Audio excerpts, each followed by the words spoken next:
نحمدہ ونصلی علی رسولہ الکریم اما بعد رب اشرح لی صدری ویسر لی امری واحلل عقدۃ من لسانی یفقہوا قولی اللہم ارنا الحق حقا وارزقنا اتباعہ واللہم ارنا الباطل باطلا وارزقنا اجتنابہ آمین یا رب العالمین۔ سورہ مریم کا یہ 5واں رکوع اور اس کی ابتدائی آیات تلاوت کی گئی ہیں۔ گزشتہ آیات میں انبیاء علیہ السلام کے واقعات کے بعد پھر مومنین اور صالحین کا تذکرہ فرمایا گیا اور اللہ تعالیٰ کی کبریائی میں اس کی جو وسعت خیز قدرت ہے اس کا تذکرہ فرمایا گیا، اور پھر لوگوں کے سامنے ایک سوال رکھا گیا کہ کیا اللہ کے علاوہ تم اس جیسا یا اس کے متشابہ یا اس کے مثل کوئی چیز جانتے ہو؟ وَيَقُولُ الْإِنسَانُ أَإِذَا مِتُّ، تو پھر اس کے بعد اب یہاں پر جو بات ارشاد فرمائی جا رہی ہے وہ یہ ہے، اور انسان یہ کہتا ہے کہ جب میں مر چکا یا جب میں مر جاؤں گا تو کیا مجھے دوبارہ زندہ کیا جائے گا؟ یہ گویا کہ ایک سوال تھا جو مشرکین آپ سے کیا کرتے تھے، اور یہ سوال جو کا تو قرآن مجید میں بیان فرمایا گیا ہے، اور آج بھی یہ سوال لوگوں کے سامنے ہے کہ دنیا کی زندگی ختم ہو جانے کے بعد کیا اس بات کا امکان ہے کہ دوسری زندگی کا کوئی وجود ہوگا؟ تو یعنی اگر ہم اس کو منطقی زبان میں لاجیکل یا ریزننگ کی بنیاد پر سمجھیں، یقیناً اس کا نتیجہ پازیٹیو ہے، یعنی اگر کوئی چیز ابتدا ہے تو اس کی انتہا ہوگی، یہی منطق ہے، یہی ریزننگ بھی ہے۔ اور اگر ہم اس کو دنیا میں اللہ تعالیٰ کی جاری کردہ جتنی بھی سنتیں ہیں، یعنی جو کچھ بھی نیچرل لاز ہیں، قدرتی قوانین جو اللہ نے متعین کیے ہیں، تو اس میں بھی یہ چیز ہمیں نظر آتی ہے کہ ایک چیز بگڑتی ہے تو پھر بن جاتی ہے۔ یہ چیز ہمیں اپنے گرد و پیش میں جتنی بھی چیزیں ہیں، مثال کے طور پر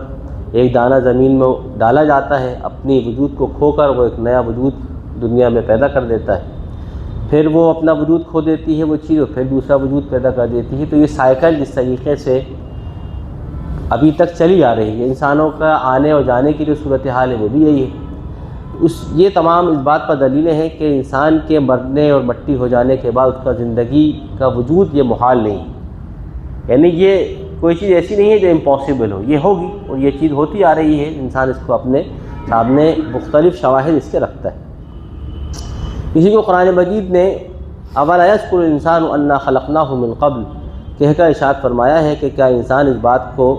اس بات میں تذکیر نہیں رکھتا، اس بات کو نہیں سمجھتا کہ ہم نے اس کی تخلیق فرمائی۔ بعض یعنی قرآت میں اولا یذکر کا بھی لفظ آیا ہے، کیا اس سے نصیحت اختیار نہیں کرتا انسان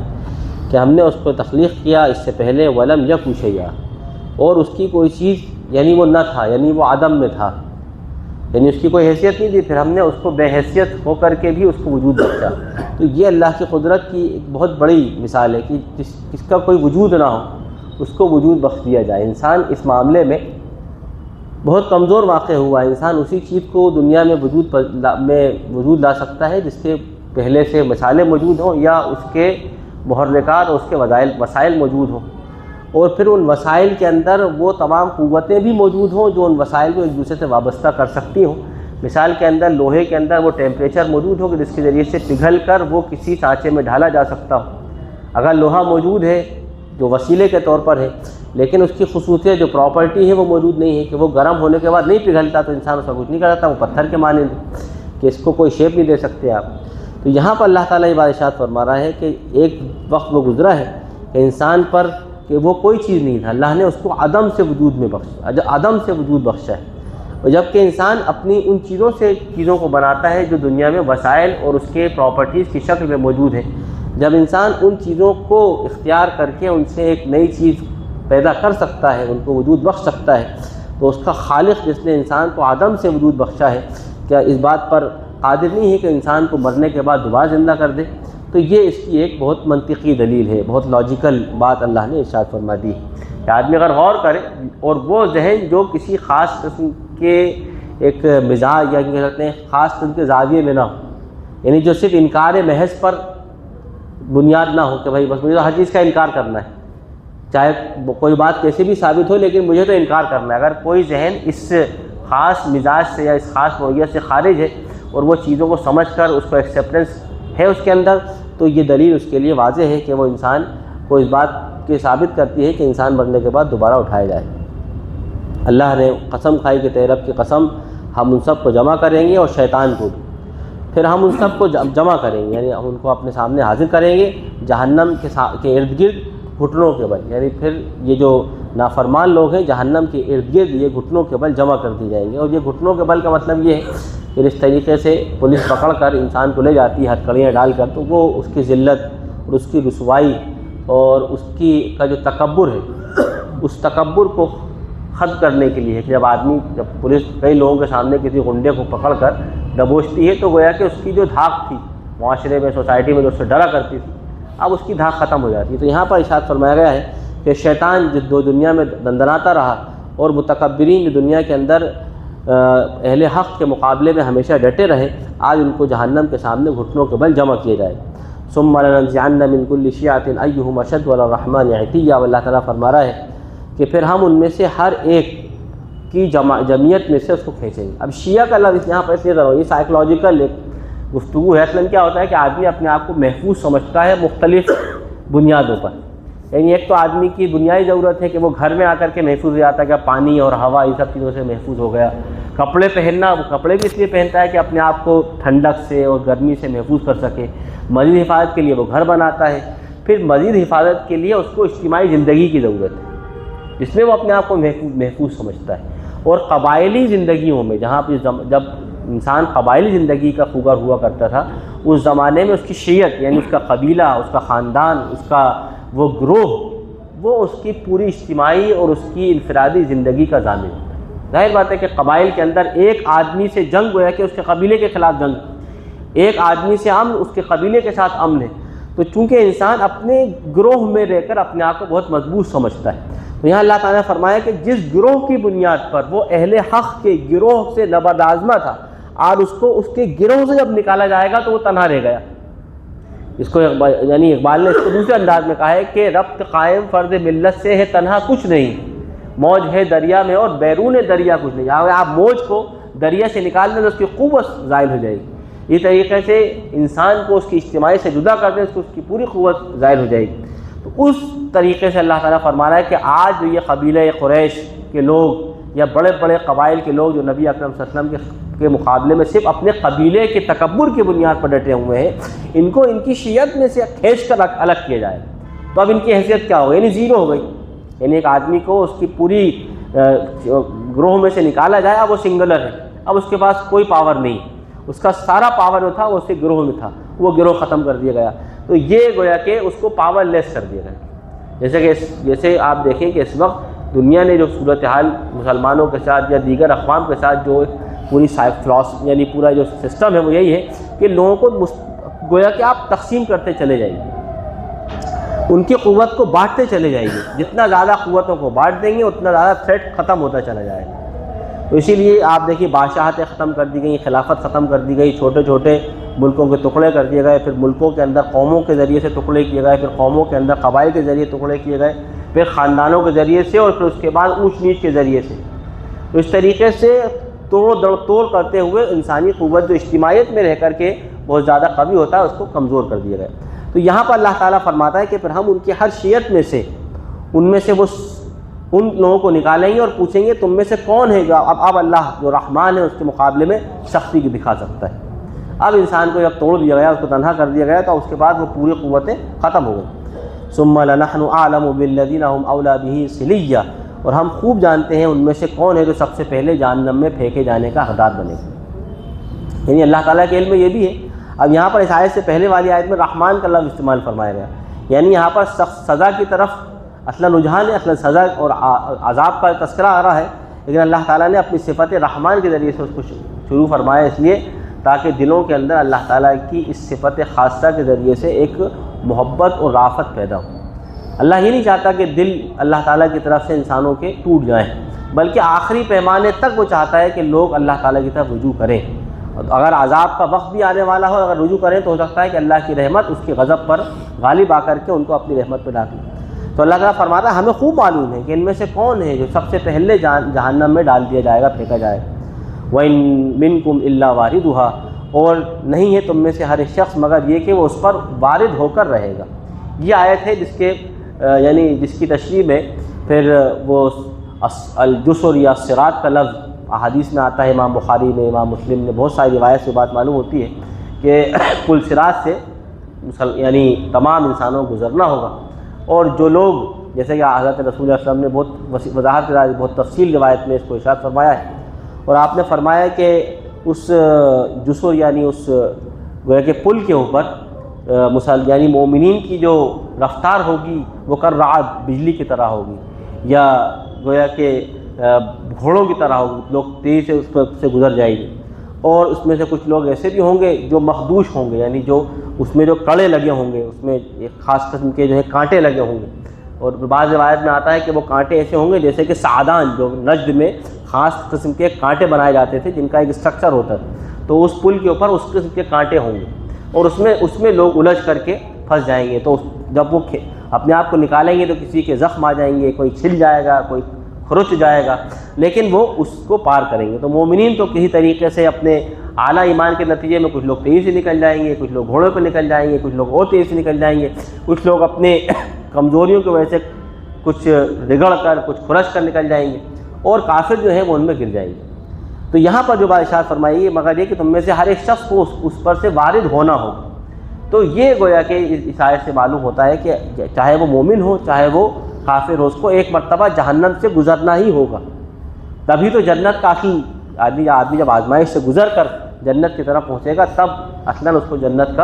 کی قیمت سمجھ میں آئے گی۔ یہ آیت ہے جو بعض اس زمانے کے لوگوں نے اس میں مطلب یہ ترجمہ کیا ہے، یوں کہہ سکتے ہیں اس کی تعبیر کر دی ہے کہ یہاں اس سے مراد سے کافر ہے، یعنی اس سے مراد جو عمومی طور پر کافر ہے، مسلمان نہیں،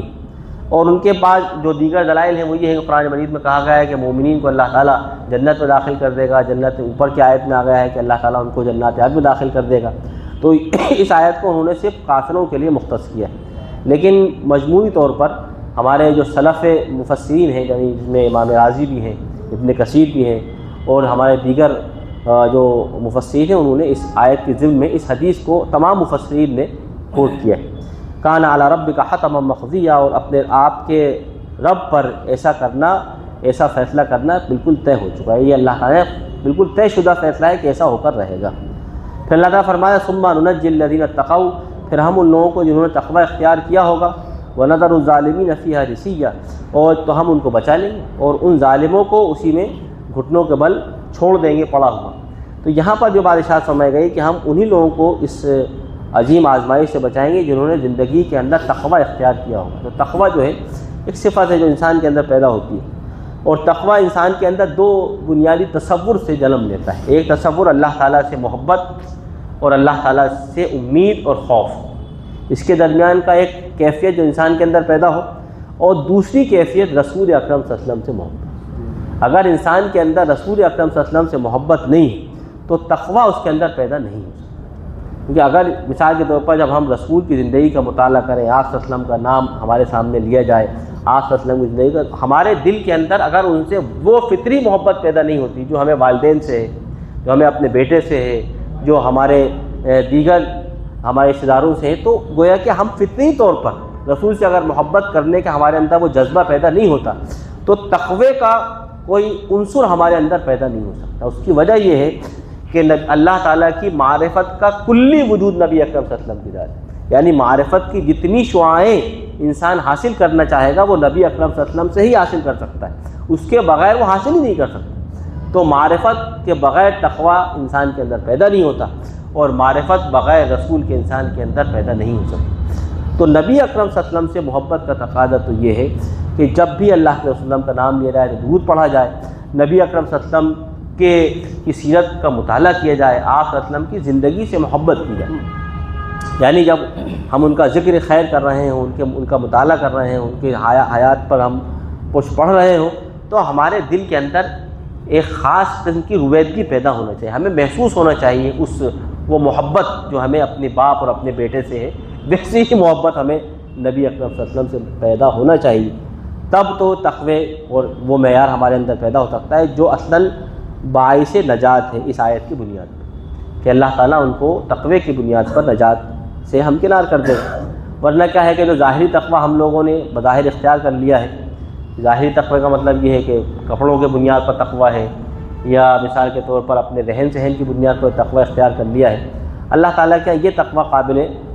نجات نہیں ہے، کیونکہ یہ تو اللہ تعالیٰ کی ایسی کوئی حیثیت نہیں ہے۔ اللہ کے نزدیک تو حیثیت آپ کے قلب میں پیدا ہونے والے اس خوف سے ہے، اس اللہ تعالیٰ سے امید سے ہے، جو ہمہ وقت اللہ تعالیٰ کا استعدار آپ کے اندر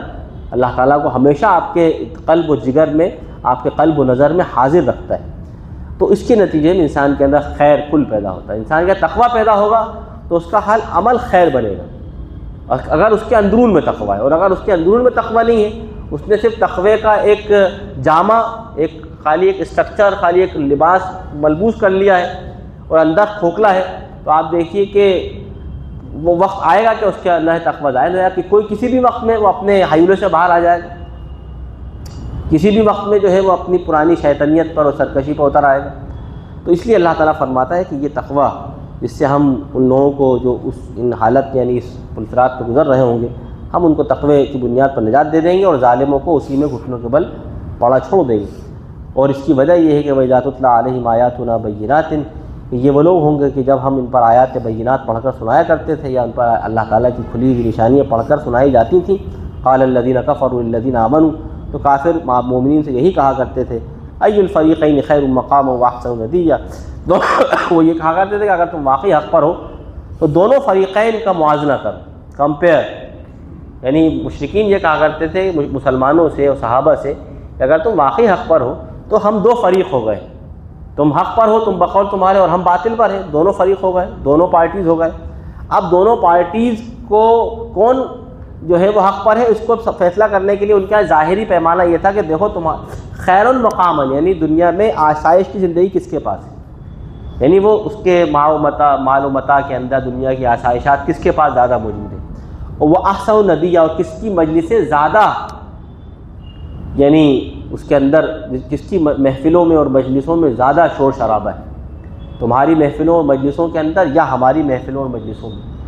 اس بنیاد پر وہ موازنہ کر کے مسلمانوں کے سامنے رکھتے ہیں کہ دیکھو تمہارے پاس مال و متاع ہے، نہ زندگی کے بنیادی ضروریات ہیں، تم مارے کھسیٹے جا رہے ہو، فقر و فاقے سے گزر رہے ہو، تمہیں کوئی پوچھنے والا نہیں ہے، تمہاری کوئی داد رسی کرنے والا نہیں ہے۔ اس کے مقابلے میں ہمارے پاس محال قسم کا مال و متاع موجود ہے، تمام قسم کی خوبصورت لونڈیاں اور غلام موجود ہیں، شاندار قسم کے ہمارے پاس ایک اقتصاد ہے، شاندار قسم کا بازار ہے، ہمارے پاس دنیا کی ظاہری ہر چیز موجود ہے، تو اس ظاہری چیز سے تم اپنا موازنہ کر لو۔ تو اس سے ہی جب وہ یہ کہتے ہیں جب ہم دنیا میں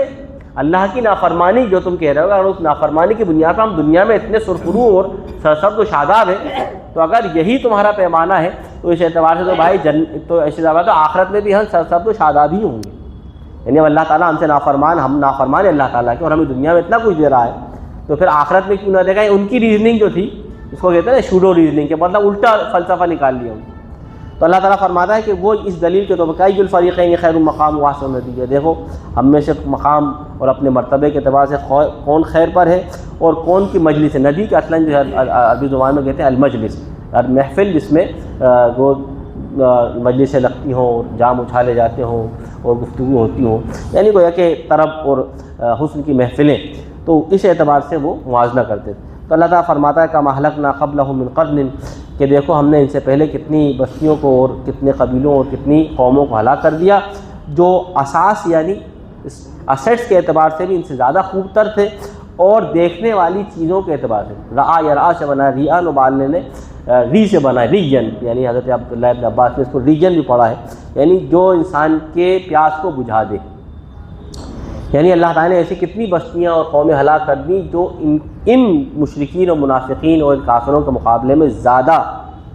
بہتر تھے، جن کے پاس اثاثہ بھی زیادہ تھا، اسیٹس بھی زیادہ تھا، قوتیں بھی زیادہ تھیں، اور ان کے پاس کھیل تماشا دکھانے والے بہت سارے فنڈس بھی تھے، لیکن اللہ تعالیٰ نے ان کو کس طریقے سے قوم عاد و ثمود کو سمیٹ دیا، تو ان کے مقابلے میں ان کی کوئی حیثیت نہیں۔ تو اللہ تعالیٰ کے نزدیک خیر کا جو مقام ہے وہ دنیا کا کرائیٹیریا نہیں۔ اگر آدمی اس وقت دنیا میں کوئی قومیں ترقی کر رہی ہیں اپنے گویا کہ فزیکل بنیادوں پر، یا وہ یورپین ممالک یا وہ کہہ سکتے ہیں کہ بڑے بڑے ملک جو دنیا میں اپنے ان بنیادوں پر ترقی کر رہے ہیں، لیکن اللہ تعالیٰ کے ہاں وہ کامیاب ہوں گے، اس کی یہ دلیل نہیں۔ اللہ تعالیٰ کے ہاں کا جو کامیابی کا پیمانہ ہے وہ قرآن و حدیث کی بنیاد پر ہے۔ اللہ تعالیٰ نے لیکن اس کا انکار نہیں کیا ہے کہ انسان اپنی مادی وجود کو ہی بالکل کالعدم قرار دے دے۔ اللہ کے رسول نے جو مسلمانوں کی تعلیم و تربیت فرمائی تھی تو اس کے ذریعے سے جو ایک بہت وسیع تہذیب اور ایک بہت وسیع جو ایک کہہ سکتے ہیں کہ تمدن وجود میں آیا، اس کو ہم اسلامی تہذیب و تمدن کہتے ہیں، اس اسلامی تہذیب و تمدن کا جو شاہکار ہے اس میں بڑی بڑی جو ہے ممالک بھی تھے، بڑے بڑی گویا کہ حکومتیں بھی تھیں، ان میں بڑے بڑے محلات بھی تھے، عالی شان قسم کے گویا کہ بازار بھی تھے، لیکن ان میں رہنے والے اللہ کو یاد کرنے والے، یعنی مسلمانوں نے جب ترقی کی، بغداد بنایا اور جو ہے یہ کہہ سکتے ہیں غرناطہ اور شام بڑی بڑی یونیورسٹیز بنائی، تو وہاں پر پڑھنے والے اور وہاں پر رہنے والے لوگ اللہ سے بیزار نہیں تھے، وہ ان بڑے محلات میں بھی رہ کر اللہ کی بات اور اس کی اطاعت کرنے والے تھے۔ تو یعنی اسلامی شریعت کی بنیاد پر جب ترقی دنیا میں بھی ہوگی تو وہ بھی اللہ ہی کی طرف انسان کو لوٹانے اور اللہ کی طرف انسان کو رجوع کرا دے گی، لیکن اس کے بالمقابل جو ترقی دنیا میں ہوگی وہ غیر اللہ کی طرف انسان کو یا اس کے مادی وجود کو ہی بس خالی پورا کرتی رہے گی اس کی ضروریات۔ تو اللہ تعالیٰ فرما رہا ہے کہ ہم نے ان سے پہلے کتنی بستیوں کو ہلاک کر دیا جو ان سے زیادہ ان کے پاس کہیں خوب ایسیٹس موجود تھے اور مناظر اور دکھانے اور کھیل تماشے کے بہت سارے سامان موجود تھے۔ قل من کان فی الضلالۃ فلیمدد لہ الرحمن مدا، اللہ تعالیٰ فرماتا ہے کہ ان سے کہہ دیجئے ان سے کہ من کان فی الضلالۃ، جو کوئی بھی گمراہی میں ہے، فلیمدد لہ الرحمن مدا، تو وہ رحمان کی طرف بڑھ کر کے دیکھنا چاہے بڑھے، یعنی اگر وہ سمجھتا ہے کہ اللہ تعالیٰ نے گمراہ کر رکھا ہے اور یہ یعنی اپنی قسمت کو اپنے طریقے جیسے چاہیں بدل سکتے ہیں، جو چاہیں کر سکتے ہیں، تو یہ اللہ تعالیٰ جو رحمان ہے، یعنی جس نے انسان کو تمام رحمتوں سے نوازا ہے، اس کی طرف اپنے طریقے جیسے چاہیں اس کو، اس کی رحمت کو یا اس کی اس پیمانے کو کھینچ کر لے آئیں، حتیٰ اذا رأوا ما یوعدون من اما العذاب و اما الساعہ، یہاں تک کہ جب وہ دیکھیں گے وہ چیز جس کا ان سے وعدہ کیا جا رہا ہے، پھر یا تو وہ عذاب کی شکل میں ظاہر ہوگی یا وہ آخری وقت جو قیامت ہے وہ ان پر ٹوٹ پڑے گا۔ فَسَيَعْلَمُونَ مَنْ هُوَ شَرٌّ مَكَانًا وَأَضْعَفُ جُنْدًا، پھر عنقریب ان کو معلوم ہو جائے گا کہ مکان یعنی کس معیار کے اعتبار سے، معیار زندگی کے اعتبار سے، یا یوں کہہ سکتے ہیں کہ اصل اسٹرکچر کے اعتبار سے کون جو تھا وہ شر اور ناکامیابی میں مبتلا تھا اور کون کس کا لشکر بہت زیادہ کمزور ثابت ہوا، دنیا میں کون ناکامیاب ہوا عنقریب ان کو اس کی حیثیت معلوم ہو جائے گی، جب اللہ تعالیٰ کا یا تو عذاب آ جائے گا یا قیامت آ جائے گی، اور اللہ تعالیٰ ہدایت اختیار کرنے والوں کی ہدایت میں اضافہ فرما دے گا۔ والباقیات الصالحات خیر عند ربک ثوابا وخیر مردا، اور باقی رہ جانے والی نیکیاں ہی تیرے رب کے نزدیک جزا اور انجام کے اعتبار سے بہتر ہے، یعنی جو کچھ باقی رہتا ہے وہ خیر نیکیوں میں سے انسان کے اپنے بول چال، اپنی زندگی گزارنے کے وہ طریقے جو انسان کے اندر خیر برپا کرتا ہے، یہ تیرے رب کے نزدیک ثواب کے اعتبار سے بھی بہتر ہے اور خیر المردہ، اور اس کا رزلٹ بھی، یعنی جو چیز لوٹائی جا سکتی ہے بہتر طور پر وہ یہی چیز ہے کہ انسان اپنے پیچھے خیر عمل چھوڑ کر جائے، اپنے پیچھے ایک ایسی زندگی چھوڑ کر جائے جو لوگوں کے لیے باعث خیر و برکت ہو، باعث رحمت ہو، نہ کہ وہ اپنے پیچھے ایسے اگزامپل چھوڑ کر جائے کہ لوگ جب اس کو یاد کریں تو اس سے گھن کریں یا تاریخ اس کو برے ناموں سے یاد کرے۔ تو اللہ تعالیٰ نے یہاں پر یہ بات ارشاد فرما دی کہ مومن اور مسلمان کی اس کی جو ماں باپ یعنی اس کی زندگی کے بعد بھی اس کو دنیا میں خیر کے ساتھ یاد رکھنا چاہیے، کیا جانا چاہیے۔ تو اب یہ بات اللہ تعالیٰ فرما رہا ہے کہ فالباقیات الصالحات خیر عند ربک، اور باقی رہ جانے والی نیکیاں جو ہیں دنیا کی جو کچھ چیزیں وہ تو ختم ہو جائیں گی، لیکن جو چیز انسان کے نتیجے میں یا اس کے نامہ اعمال میں خیر کے طور پر لکھی جائیں گی وہ باقیات ہیں، اور وہی اللہ تعالیٰ کے یہاں بہترین اجر اور ثواب کا ذریعہ بنے گی۔ افرأیت الذی کفر بآیاتنا وقال ائتین مالا وولدا، کہ آپ نے اس شخص کے بارے میں غور نہیں کیا جس نے ہماری آیت کا صریح طور پر انکار کیا اور اس نے یہ بات کہی کہ مجھے تو بہت مال اور اولاد عطا کی گئی۔ اس سے مراد ایک تو وہ پوری شخصیت ہے جس میں عرب کی پوری اس قسم کی شخصیتیں موجود تھیں اور بہت مال بھی تھا، اولادیں بھی تھیں، تو وہ اترایا کرتے تھے۔ بعض لوگوں نے اس سے ولید ابن مغیرہ مراد لیا ہے کہ اس کے لڑکے بھی زیادہ تھے اور مال و دولت بڑا سردار بھی تھا، تو وہ اترایا کرتا تھا۔ اللہ تعالیٰ فرماتا ہے کہ جس طریقے زوم کے ساتھ وہ اللہ تعالیٰ کی عنایت کا انکار کر رہا ہے، یہ کہہ کر اس بنیاد پر کہ مال بھی بہت ہے، اولادیں بہت ہیں، تو کیا وہ مستقبل پر بھی اس قدر مطلع ہو گیا ہے کہ اب آئندہ بھی وہ اسی طریقے سے باقی رہے گا؟ کیا غیب پر وہ مطلع ہو گیا ہے، یا اس نے اللہ تعالیٰ کے ہاں کوئی عہد و پیمان کر لیا ہے کہ اللہ تعالیٰ اس کو اسی طریقے میں باقی رکھے گا، وہ جیسا چاہے دنیا میں ظلم کرتا رہے اللہ تعالیٰ پھر بھی اس کے ظلم کا ساتھ دیتا رہے؟ کلّا، ہرگز نہیں۔ جو تصور اس نے ذہن میں باندھ لیا وہ بالکل غلط ہے۔ سنکتب ما یقول، جو کچھ بھی وہ کہہ رہا ہے ہم اس کو نوٹ کر رہے ہیں۔ ونمد له من العذاب مدا، ہم اس کے واسطے عذاب کو خوب پھیلا دیں گے، یعنی عذاب کو پھیلا دینے کا مطلب تو یہ ہے کہ ہم اس کو دنیا کے اندر اتنی مہلت دیں گے کہ وہ مزید اپنے نامہ اعمال میں عذاب کو جمع کرتا رہے۔ یہ اللہ تعالیٰ کا یہ بھی ایک استدراج، ایک طریقہ، اللہ تعالیٰ کو عذاب دینے کا طریقہ یہ بھی ہے کہ اللہ تعالیٰ،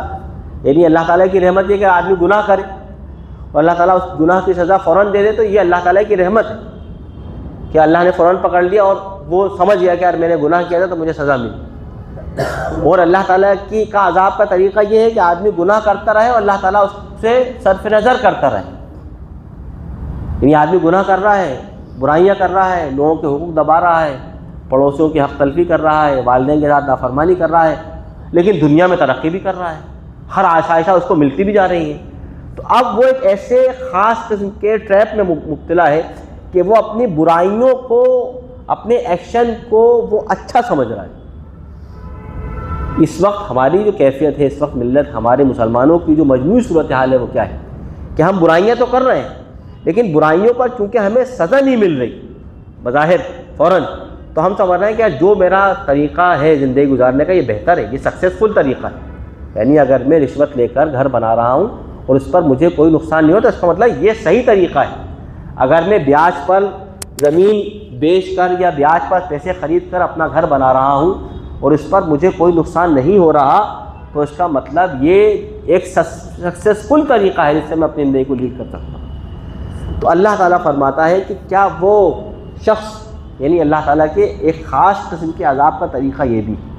کہ وہ انسانوں کو ان کی برائیوں پر ڈھیل دیتا رہتا ہے۔ اور اگر ہم غور کریں، یعنی پچھلے 30-35 سال کی تاریخ پر آپ غور کریں، تو اس وقت جو عرب کا حشر ہوا ہے، عرب میں جو کچھ ہوا ہے، آپ دیکھیے کہ اس عرب کے حشر ہونے سے پہلے وہاں جو عرب مسلم تھے وہ اپنی زندگی کیسے عیش و عشرت میں گزار رہے ہیں۔ یعنی 1924 کے بعد جب اسلامی خلافت کا سقوط ہو گیا اور تمام ملک اپنے اپنی بنیادوں پر تقسیم ہو گئے، یہ عرب ہو گئے، وہ عجم ہو گئے، کوئی افریقی ہو گیا، کوئی سودانی، سب الگ الگ ہو گئے۔ سب کے بعد بہت ساری جائیدادیں تھیں، عراق میں، کویت میں لوگ عیاشیاں کر رہے تھے، عراق میں عیاشیاں کر رہے تھے، سب مزے میں زندگی گزار رہے تھے، اور وہ جو کر رہے تھے وہ سمجھ رہے تھے کہ ہم تو بہت سکسیزفل زندگی گزار رہے ہیں۔ پھر کیا ہوا، اللہ تعالیٰ جب ان کو اتنی ڈھیل دے دی کہ پورا کا پورا معاشرہ بگڑ گیا، تب اللہ تعالیٰ نے پھر ان کے بعد ظالم و جابر حکمراں مسلط کر دی۔ اب کیا ہوا کہ پھر ان کو اس چکی میں ڈالا گیا، سخت سزا کی سخت چکی میں۔ اب اس وقت بظاہر اس آیت کی بنیاد پر ہم یہ دیکھتے ہیں کہ اگر ہم اپنے معاشرے کا، ہندوستان کا جائزہ لیں، تو اس وقت مسلمان جن اخلاقی اور جن اصولی برائیوں میں مبتلا ہیں، لیکن اس کے باوجود وہ ان کو برائی نہیں سمجھتے۔ ایک آدمی رشوت دے کر نوکری کر لیتا ہے، لیکن اس کو جسٹیفائی بھی کر لیتا ہے، وہ زندگی بھر وہ نوکری کرتا رہتا ہے، وہ سمجھتا ہے کہ وہ اچھا کام کر رہا ہے۔ تو گویا کہ اس نے اس عمل کے ذریعے سے جس نے اس نے اپنی پوری زندگی طے کر رہا ہے، اس کو جسٹیفائی کر کے اپنی پوری زندگی کو جسٹیفائی کر رہا ہے، تو یہ اس عمل کو بار بار دہرانے کے مترادف ہے۔ ایک آدمی کسی کے حق کو تلف کر کے اپنا گھر بنا لیتا ہے اور پھر اس گھر کے اندر یاسین کی ختم کرواتا ہے، قرآن پڑھواتا ہے، روزانہ ذکر کی محفلیں ہو رہی ہیں، وعظ و تقریر ہو رہا ہے، تو کیا وہ گھر جو کسی کے دوسرے زمین پر قبضہ کر کے بنایا گیا ہے، کیا اس گناہ کی تلافی یہ ذکر کی محفلیں اور یہ قرآن مجید کا ختم اور یہ خطابت اور یہ تقریریں کر سکتی ہیں؟ کبھی نہیں کر سکتی، کیونکہ اس نے اس عمل کے ذریعے سے اس بڑی حق تلفی کو جسٹیفائی کر لیا ہے۔ اب اللہ تعالیٰ نے اس کو، اس کی گمراہی میں اب وہ بڑھتا جا رہا ہے، تو اس کو کہہ رہا ہے اللہ تعالیٰ کہ وہ جو وہ کہہ رہا ہے ہم لکھ رہے ہیں وَنَمُدُّ لَهُ مِنَ الْعَذَابِ مَدًّا، کہ ہم عذاب کو اس کے واسطے پھیلاتے چلے جائیں گے۔ وہ عذاب میں مختلف عذابوں میں مختلف گناہوں میں مبتلا ہوتا رہے گا، اس کو یہ سمجھ نہیں آئے گا وہ گناہ کر رہا ہے، پھر اللہ تعالیٰ عنقریب اس کو پکڑ لے گا۔ وَنَرِثُهُ مَا يَقُولُ، اور ہم وہ کہہ رہا ہے اس کی وراثت میں اس پہ جاری، یعنی اس کو بعد میں بھی ملے گا۔ وراثت کہتے ہیں کہ آدمی کے مرنے کے بعد وہ چیز اس کو ملے، یعنی جو وہ کہہ رہا ہے، جو وہ کر رہا ہے، اس کا مطلب کیا ہوتا ہے کہ جب دنیا میں کوئی کسی پر ظلم کرتا ہے تو وہ ظلم کی تلافی کسی دوسرے عدل سے نہیں ہو سکتی. یعنی اگر آپ نے اپنے پڑوس میں یا آپ نے اپنے بھائی کے حق کو تلف کر لیا ہے تو اب آپ اس تلافی کو کسی خیر کے ذریعے سے کمپلیٹ نہیں کر سکتے. چاہے آپ کتنے ہی خیر کرتے جائیں آپ، وہ تلافی پوری نہیں ہوگی، کیونکہ وہ تلافی یا وہ نقصان یا وہ گناہ جو آپ نے کسی کے حق کو تلف کر کے کیا ہے اس کو اسی صورت میں ادا کرنے کی صورت میں ہی اس کی تلافی ممکن. تو جب معاشرہ اس قسم کی گویا کہ اس قسم کی برائیوں میں پورے طور پر قائم ہو جائے اور لوگ اس کو برائیاں بھی نہ سمجھیں کہ کوئی بری چیز نہیں ہے، یہ تو آگے بڑھنے کی جستجو ہے. کیونکہ اصلاً کیا ہے کہ ہمارے ڈارون کی ایک تھیوری تو بہت سمجھتے ہیں کہ صاحب ڈارون کہتا ہے کہ انسان ترقی کرتے ہوئے بندر سے انسان بن گیا. ڈارون کی ایک نظریہ یہ بھی ہے کہ اس نے یہ بھی کہا کہ انسان دوسرے انسان کے ساتھ اسی حیوانی کیفیت کے ساتھ ہوتا ہے جیسے کہ ایک حیوان اپنی زندگی کی بقا کے لیے چیزوں اور ذرائع کو حاصل کرتا ہے. اس کو کہتا ہے فائٹنگ فار دا فٹسٹ. یعنی اس طریقے سے جنگل میں رہنے والا ایک جانور اپنی زندگی کی بقا کے لیے دوسرے جانور کو مارتا ہے تاکہ اس کو کھا سکے. یہ طریقے کہ انسان اپنی زندگی کو اگر ترقی دینا چاہتا ہے تو اس کو دوسرے کی زندگی کو کچلنا ہوگا، اس کو دوسروں کے ریسورس پر قبضہ کرنا ہوگا، اس کو دوسرے کے ساتھ دغا کرنا ہوگی، اس کو دوسروں کو پیچھے کرنا ہوگا، تبھی وہ آگے جا سکتا ہے. اور وہ یہ کہتا ہے اور ہمارا معاشرہ اس پر بلڈ ہو چکا ہے، بن چکا ہے، ہم اسی کو جی رہے ہیں. اور یہ چیز ایسی ہے کہ ہماری یعنی گویا کہ مسلم انجمنوں میں، ہمارے گویا کہ گھروں کے اندر، ہمارے معاملات میں، ہمارے تعلقات میں یہ چیز ہم برت رہے ہیں کہ ہم دوسرے کو اس لیے آگے نہیں بڑھنے دینا چاہتے یا دوسرے کے بچے کو اس لیے ہم کوئی نیا راستہ نہیں بتا سکتے کیونکہ ایسا نہیں ہو کہ اس کا بچہ ترقی کر کے میرے بچے سے آگے نکل جائے. تو یہ اس قسم کے گناہ ہیں جو اس لیے معاشرہ ہم کر رہے ہیں، جس میں ہم مبتلا ہیں. تو قرآن کہہ رہا ہے کہ ہم ان چیزوں کو وراثت، یعنی یہ گویا کہ ہم ایک خاص قسم کے عذاب میں مبتلا ہیں، چلے جا رہے ہیں، آگے بڑھے جا رہے ہیں، ہمیں شعور ہی نہیں ہو رہا کہ ہم کیا رہے ہیں. ہمارا معاشرہ ایسا ہے. اور اللہ تعالیٰ فرماتا ہے وَنَرِثُهُ، اور یہ جو کر رہا ہے ہم اس کی وراثت میں اس کو دیں گے، مرنے کے بعد بھی اس کا جو گناہ ہے اس کو ملتا رہے گا. ما یقول، جو وہ کہہ رہا ہے وَيَأْتِينَ فَرْدًا، آئے گا وہ ہمارے پاس، لیکن آئے گا بالکل تنہا، انڈیویجول اللہ تعالیٰ کے سامنے پیش ہوگا. آج اپنے قبیلے میں رہ کر بڑا دھاک دکھا رہا ہے، آئے گا اللہ تعالیٰ کے روز قیامت تو فرد ہوگا. وَاتَّخَذُوا مِن دُونِ اللَّهِ آلِهَةً لِيَكُونَ لَهُمْ عِزًّا، اور ان لوگوں نے جو اللہ کے علاوہ دیگر خدا بنا لیے ہیں تاکہ یہ ان کے خدا ان کو کچھ عزت اور کبریائی اور طاقت عطا کر دیں. ان کا ایک تصور یہ تھا کہ اگر ہم وہاں پہنچ گئے تو اتنے سارے خدا ہیں تو ان کو چڑھا تو نا، یہ کام کس دن کے لیے رکھے ہم، یہ وہاں کام آئیں گے، اللہ کی سفارش کریں گے. تو اللہ تعالیٰ نے ان کے اس ذہنی خب کو بھی یہاں ختم کر دیا کہ ان لوگوں نے اللہ کے علاوہ بے شمار خدا بنا لیے ہیں تاکہ یہ ان کو عزت اور بہت زیادہ مطلب قوت عطا فرما دے. ایسا کلّا ہرگز نہیں ہوگا. سیکفرون بعبادتہم، ان کے خدا خود ان کی عبادت اور ان کے چڑھاووں سے خود اپنے آپ کو وڈرا کر لے گا. ہم نہیں جانتے کہ انہوں نے کیا ہمارے سامنے کیا پیش کیا. وَيَكُونُونَ عَلَيْهِمْ ضِدًّا، بلکہ یہ ان کے خدا خود ان کے اپوزٹ میں کھڑے ہو جائیں گے اور ان کا انکار کرنے لگیں گے. تو یہ کیفیت ہوگی کہ جن کی بنیاد پر انہوں نے یہ سب دھوکہ دھڑی کری، آخرت میں جا کر کے انہوں نے ہی ان سے اپنے آپ کو وڈرا کر لیا. لو صاحب، اب نہ دنیا میں بھی کچھ حاصل نہیں ہوا اور آخرت میں جن کی بنیاد پر آخرت کا تصور یا آخرت کا سفر طے کر رہے تھے انہوں جا کر کے وہاں اپنے آپ کو بالکل بے تعلق کر لیا. تو انسان وہاں پر کیسا ہوا؟ بالکل بے یار و مددگار. اب یہاں پر ایک سچویشن ہے، مثال کے طور پر ابھی ایک مسلمان ہے، اس کا SIR ہو رہا ہے. اب اس کے پاس 2003 کا کارڈ نہیں ہے، کچھ نہیں ہے. اس کی کیفیت کیا ہے؟ وہ سمجھ رہا ہے کہ یار میں پورے طور پر تنہا ہوں، مجھے کوئی پکڑ نہیں سکتا، میرا کوئی ہاتھ نہیں، مطلب مجھے کوئی بچا نہیں سکتا. وہ اس تنہائی میں آئسولیشن میں چلا گیا. یہاں پر صرف امید، یعنی اب یہی آئسولیشن ہے جو کفر کا، یعنی آدمی نبی اکرم صلی اللہ علیہ وسلم سے محبت کا جو تقاضا وہ یہ ہے کہ نبی اکرم صلی اللہ علیہ وسلم کی ذات انسان کو اس کی آئسولیشن میں بھی ہاتھ تھامتی. جہاں پر کوئی تھامنے کو تیار نہیں ہے، کوئی راستہ دکھانے کو تیار نہیں ہے، وہاں نبی اکرم صلی اللہ علیہ وسلم کا ہاتھ اس کے ہاتھ کو پکڑنے کو تیار ہے. یہ محبت ہے رسول اکرم صلی اللہ علیہ وسلم. تو یہ بات اللہ تعالیٰ فرما رہا ہے کہ جو ان کے بت ہوں گے وہ تو ان کے بالکل اپوزیشن میں کھڑے ہو جائیں گے، لیکن نبی اکرم صلی اللہ علیہ وسلم روز قیامت مومنین کے لیے سفارش بھی تو کریں گے، شفاعت بھی تو کریں گے. یعنی بالکل اپوزٹ سسٹم ہے نا کہ اسلام کے ماننے والے، اس دین پر عمل کرنے والے، نبی اکرم صلی اللہ علیہ وسلم سے محبت کرنے والے روز قیامت نبی اکرم صلی اللہ علیہ وسلم کی سفارش کا بھی ایک گویا کہ اس کی سفارش کا بھی ذریعہ بنے گا. آپ اسلام ان کی سفارش کریں گے اللہ تبارک تعالیٰ سے. اور تو یہاں پر بالکل اس کا برعکس جو بادشاہ فرمائی گئی یہ ہے کہ ان کے خدا تو ان کے اپوزٹ میں کھڑے ہوتے ہیں. یہ 5واں رکوع جو تھا سورہ مریم کا ختم ہوتا ہے. اللہ تعالیٰ سے دعا کرتے ہیں کہ اللہ تعالیٰ ہمیں سمجھنے کی اور عمل کرنے کی توفیق عطا فرمائے. وصدق اللہ العظیم ونفعنی وإیاکم بالآیات والذکر الحکیم. وصلی اللہ تعالیٰ علی خیر خلقہ محمد وآلہ وصحبہ.